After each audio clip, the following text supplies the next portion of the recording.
You do not sound unclear because you think poorly. You sound unclear because pressure reaches your mouth before the thought reaches its final form.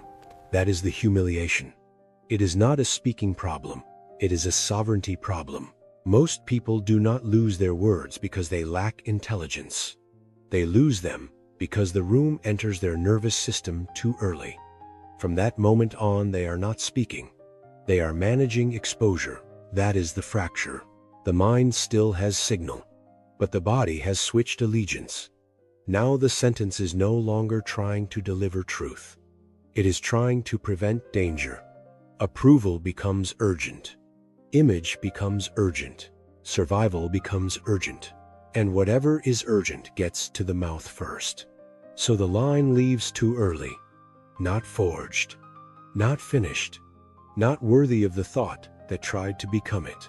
That is why smart people often sound weak in rooms that matter. Not because the mind failed, because the throne was taken before the sentence was complete. You know this collapse. A meeting. A high-stakes conversation. A moment that should have carried weight. Then the body turns against the message. The breath shallows. The chest tightens. The mind stops serving truth and starts monitoring image. How do I sound? Am I sharp enough? Am I losing the room? Should I add more? Should I soften this? Should I prove I belong here? And then it happens. You over-explain. You rush. You hedge. You watch a real thought leave your mouth in broken pieces. Half-formed, over-decorated, stripped of force. This is not the pain of being unpolished. It is the pain of misalignment. Something clear exists inside you, but under pressure you fail to give it clean form. That is why it stings. Not because you had nothing to say, but because what was true in you never arrived finished. Then the replay begins. The extra words, the weak opening, the sentence that should have landed but dissolved into explanation. And the deepest sting is this: you know you are clearer than that, stronger than that.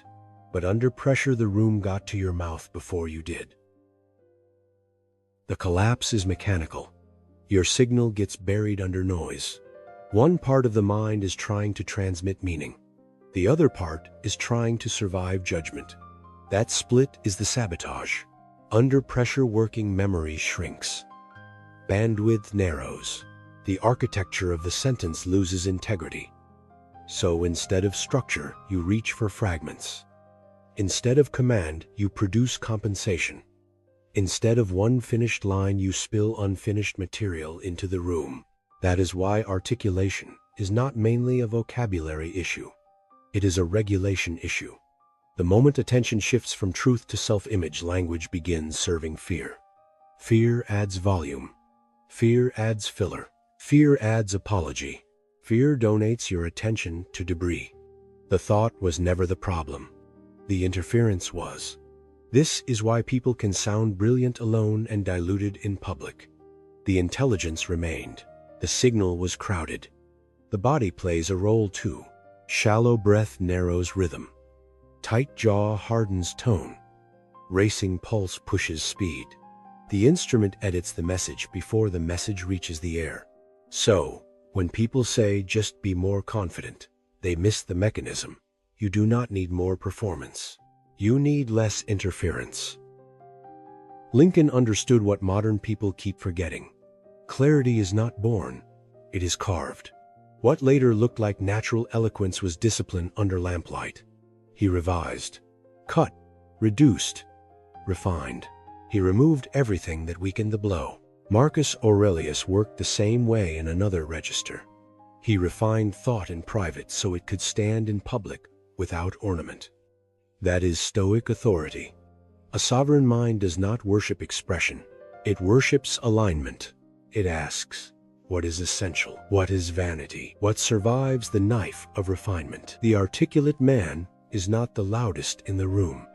He is the one whose thoughts survived the fire, the cut, and the silence.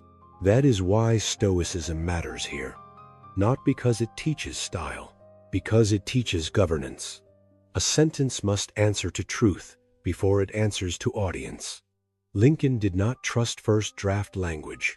Marcus did not trust first impulse thought. Both understood the same law: what is not refined in private will wobble in public. Articulation is inner order made audible. Not charisma, not decoration, not verbal theater. Order. And order requires command in 3 places. Rule 1: govern the voice. The moment you try to impress, the sentence gets crowded. The moment you choose to contribute, it breathes. Performance produces clutter. Contribution produces form. Rule 2: govern the body. A collapsed chest creates uncertain rhythm. A tight jaw creates strain. A rushed breath creates verbal fragility. The body does not just carry the speech. It edits the speech. Rule 3: govern the pace. The undisciplined speaker fears silence. The sovereign speaker uses it. A pause is not emptiness. It is authority. It tells the room the thought arrived complete. That is how you regain weight. Not by speaking more, not by sounding smarter, but by reducing what interferes between thought and sound.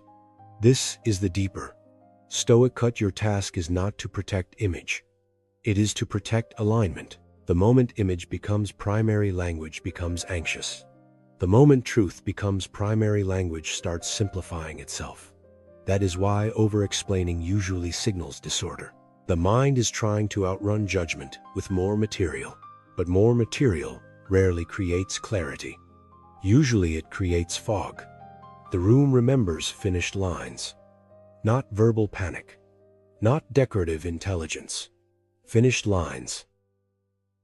Visualize a dark forge, bronze light, stone walls, a blade in the fire glowing, unstable, almost violent in its heat. Raw metal looks powerful for a second, but it is still unusable. Too hot, too loose, too unfinished to trust. Then the blacksmith lifts it. Not with panic, not with speed, with command. He hammers without hurry, cuts without sentiment, tempers without mercy. The room hisses when the blade meets water. Steam rises. The flame protests, but the hand remains still. That is sovereign speech. Your first thought is raw metal. Your first impulse is flame. Your final sentence must be forged steel. Clean, weighted, usable. Do not bring sparks into the room. Bring a blade. Sparks impress, then vanish. A blade remains. It cuts cleanly. It performs its function. So must your speech. Not hot for a second. Reliable under pressure. You do not need a bigger vocabulary. You need laws of command. Law 1: regulate the instrument. Before the sentence, lower the noise. 1 slower breath. Jaw released. Chest open. Tell the body the truth. This is exposure, not danger. A rushed nervous system cannot build verbal architecture. Law 2: finish. Internally first. Do not build the sentence while panicking in public. Identify the core point. Strip the excess. Remove the debris. Ask what must be understood, not how do I sound. The room does not remember volume. It remembers structure. Law 3: clarify. Don't impress. The moment you try to sound smart, you stop sounding true. Replace performance with contribution. Shorter, cleaner, more exact. Not language that circles the point. Language that lands on it. That is the discipline. Regulate first. Finish inwardly. Clarify without theater.